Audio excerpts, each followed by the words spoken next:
उल्टापुर नाम का एक गांव था, जहां पर सारी चीजें उल्टी थी। घर उल्टे और तो और लोगों के काम करने का तरीका भी उल्टा। फिर एक दिन ये खबर शिमलापुर गांव के हरीश को पता चलती है और वो खुद ही अपनी आंखों से इस गांव को देखने के लिए आता है। वो देखकर कहता है, अरे ये क्या, यहाँ तो जैसा सुना था वैसी ही सारी चीजें उल्टी हैं। घर से लेकर कुएं सब उल्टे हैं, पर ये सब संभव कैसे है? हरीश गांव में जाता है और उसे एक आदमी से मिलता है जो अपनी साइकिल उल्टी चला रहा होता है और हरीश उससे पूछता है, सुनिए, क्या आप मुझे बता सकते हैं कि यहाँ सब उल्टा क्यों है और आप ये साइकिल उल्टी क्यों चला रहे हैं? मुझे ये तो नहीं पता, पर जब से मैं इस गांव में हूँ तब से सब ऐसा ही चल रहा है। पर तुम ये बात गांव के मुखिया से पूछ सकते हो, उन्हें जरूर कुछ पता होगा। और वो मुझे कहाँ मिलेंगे? गांव में एक बहुत बड़ा पेड़ मिलेगा जो कि गांव में अकेला सीधा पेड़ है। आपका बहुत बहुत शुक्रिया।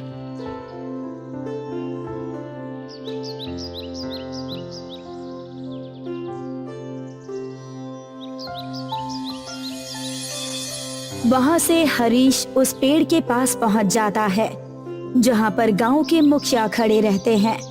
हरीश उनके पास जाकर उनसे पूछता है, क्या आप मुझे बता सकते हैं कि यहाँ घर, कुएं, पेड़ सब उल्टे क्यों हैं और सिर्फ ये अकेला पेड़ सीधा क्यों है? बेटा, तुम कहाँ से आए हो और तुम ये क्यों जानना चाहते हो? मैं शिमलापुर गांव का हूँ। मैंने सुना था कि यहाँ सारी चीजें उल्टी हैं, तो मैं देखने के लिए खुद चला आया। और अब जब मैंने सारी चीजों को अपनी आंखों से देख लिया है तो मैं बस जानना चाहता हूँ कि यहाँ सारी चीजें ऐसी क्यों हैं। फिर मैं गांव जाकर सारी बातें लिखकर उसे गांव में बांट दूंगा।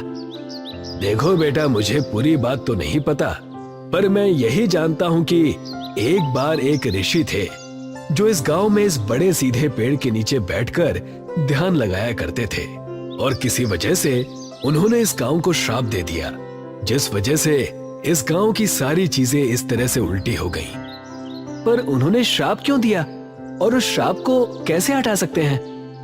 बेटा, ये तो मुझे भी नहीं पता, पर अगर तुम्हें जानना है तो तुम गांव के पुस्तकालय में जाकर खोजबीन कर सकते हो। शायद तुम्हें वहां कुछ मिल जाए। आपका बहुत बहुत धन्यवाद। वहां से हरीश गांव के पुस्तकालय में जाता है।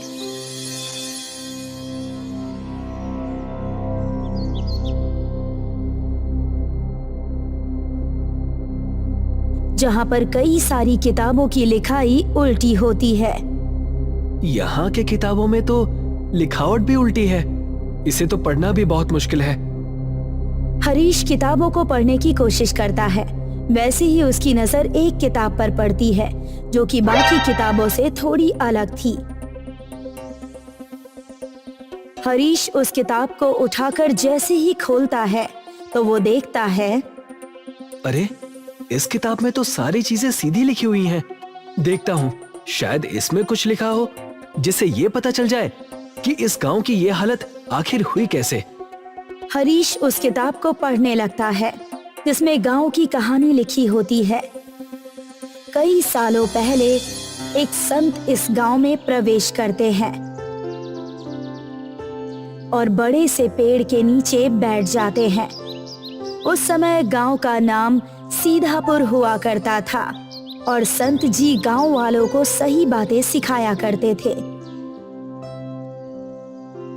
एक दिन संत जी गांव वालों को इकट्ठा करते हैं और उन्हें सूचना देते हैं, गांव वालों, मैंने आप सभी को यहाँ इसलिए इकट्ठा किया है ताकि आप सभी को गांव में हो रहे शिकार के बारे में बता सकूं। आप लोग जो मासूम जानवरों का शिकार कर रहे हैं उसे अभी छोड़ दीजिए, वरना इसका अंजाम पूरे गांव वालों को भुगतना पड़ेगा। ये बात सुनकर कुछ लोग आपस में कहते हैं, इस संत को यहाँ आए हुए कुछ ही दिन हुए और ये हम पर अपना राज चलाना चाहता है। तुम सही कह रहे हो, हम तो अपने शिकार का काम जारी रखेंगे। चलो अपने शिकार के जाल को गांव के जंगल में डाल कर आते हैं। गांव वाले संत की बातों को अनसुना कर देते हैं और फिर से शिकार के कई सारे जालों को जंगल में बिछा देते हैं। फिर एक दिन संत जंगल से गुजर रहे होते हैं।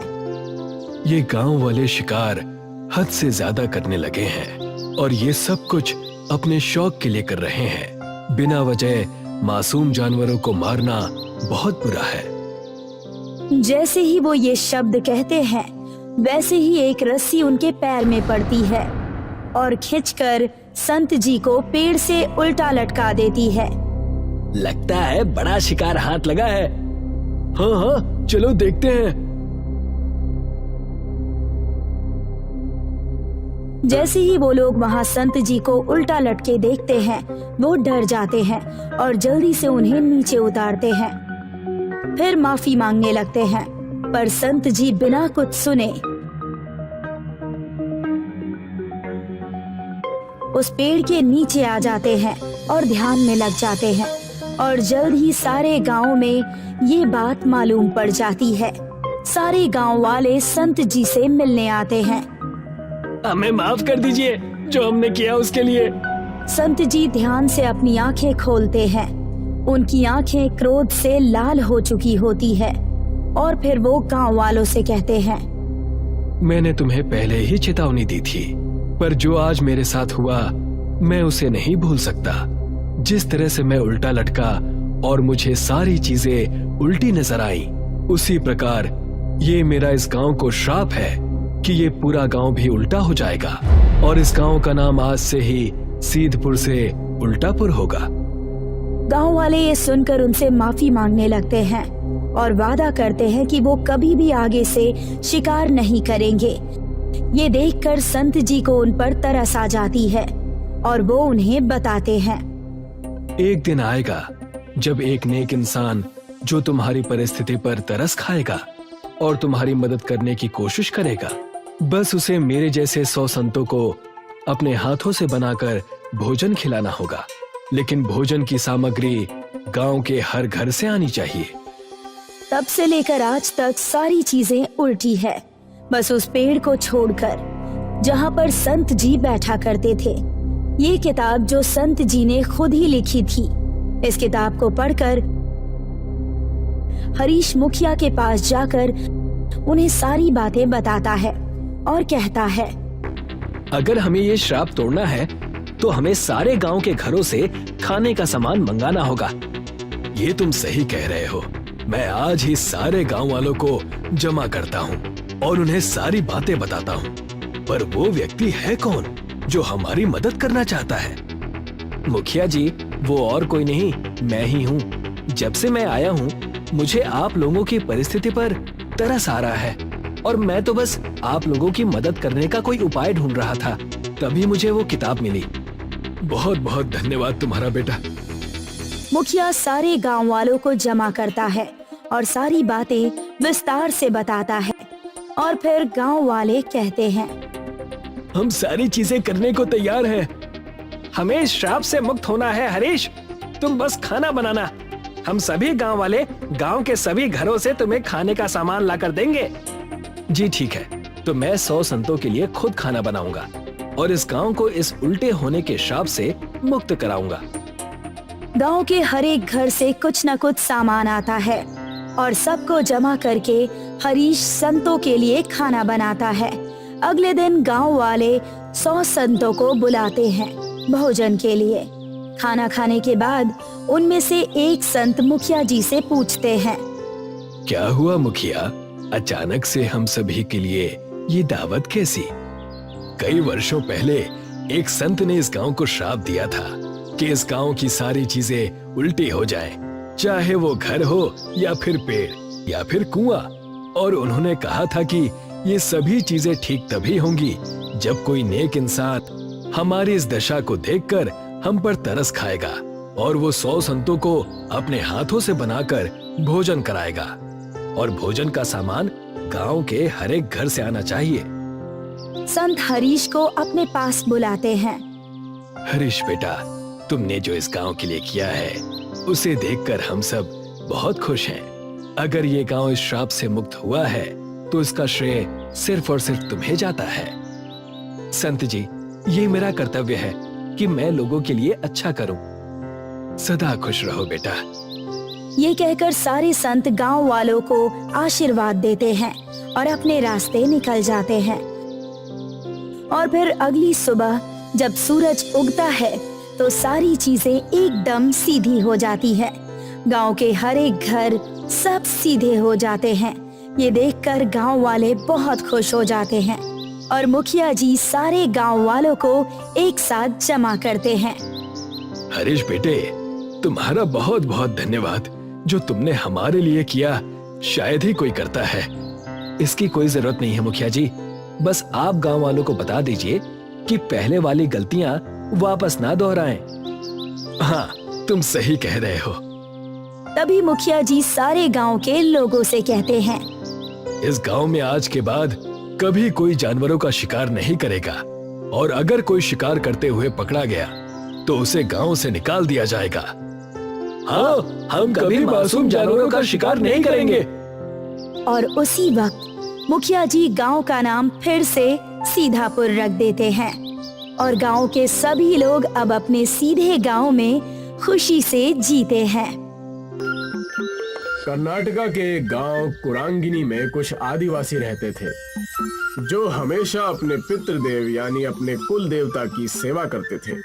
उनका मन था कि कुल देवता की पूजा अर्चना करके ही उनका जीवन बहुत अच्छा और बहुत सुकून से गुजरेगा। उनके घर भी हवा में झूलते हुए बने थे। वो चाहते थे कि गैर समाज का व्यक्ति उनके पास ना आए और ना ही वो किसी के पास जाना चाहते थे। हमेशा से खेतों से चावल और दाल और कई सारे फल खाकर अपना जीवन व्यतीत करते।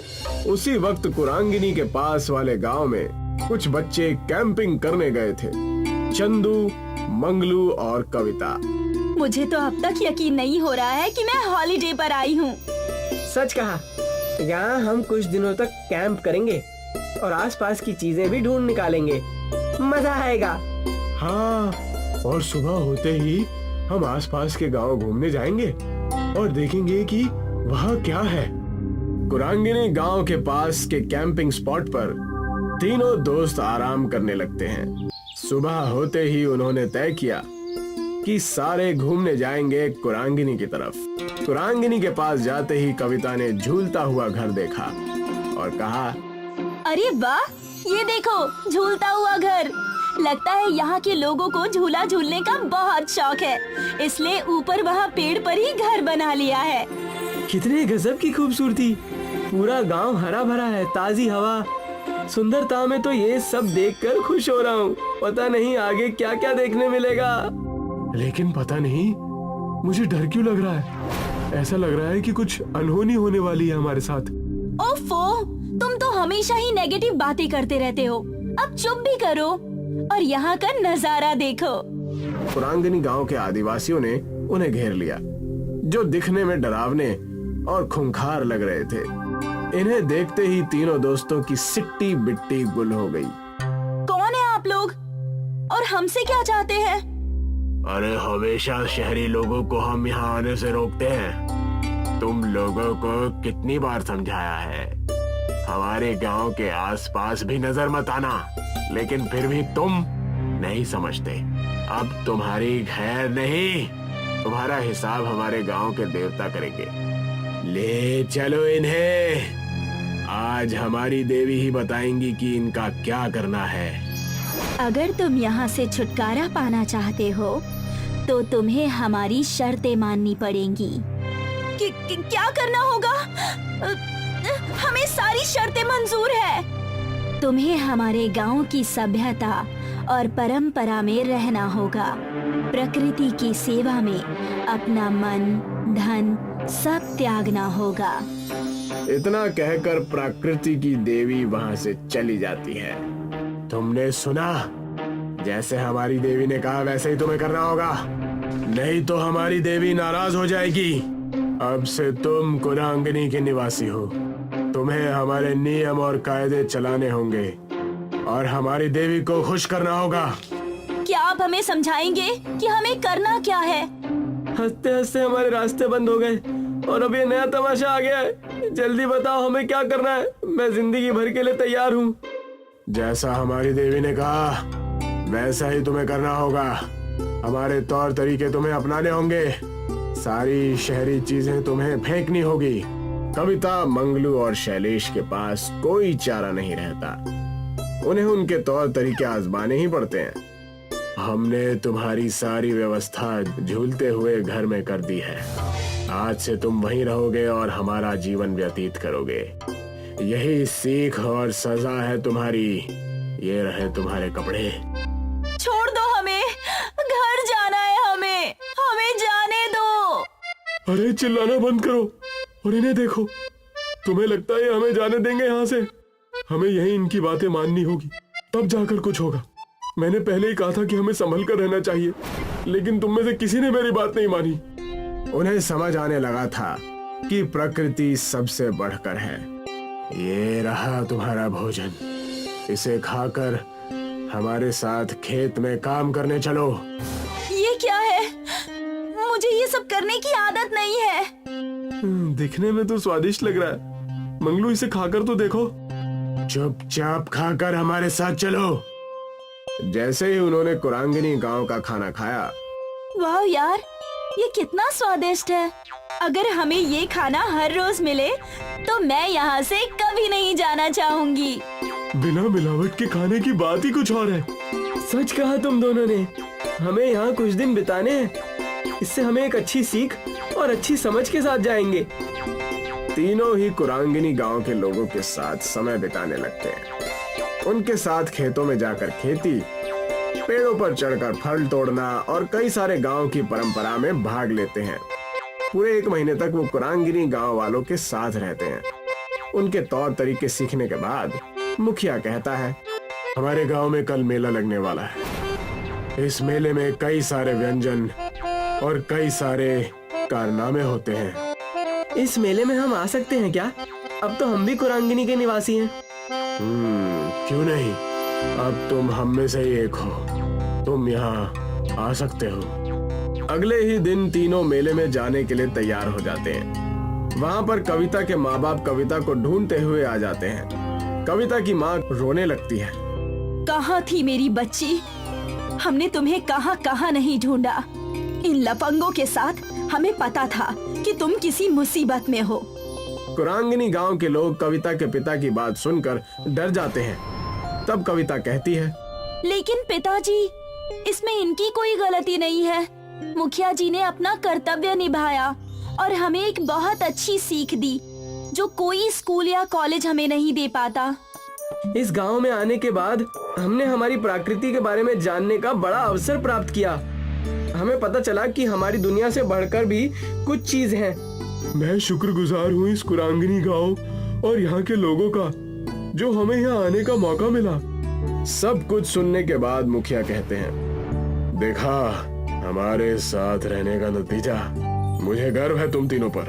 हमें तुम्हें यही सिखाना था। मुझे तो तुम तीनों पर नाज है। प्रकृति देवी की शर्त पूरी होती है। अब तुम यहाँ से जा सकते हो और अपना सामाजिक जीवन बिता सकते हो।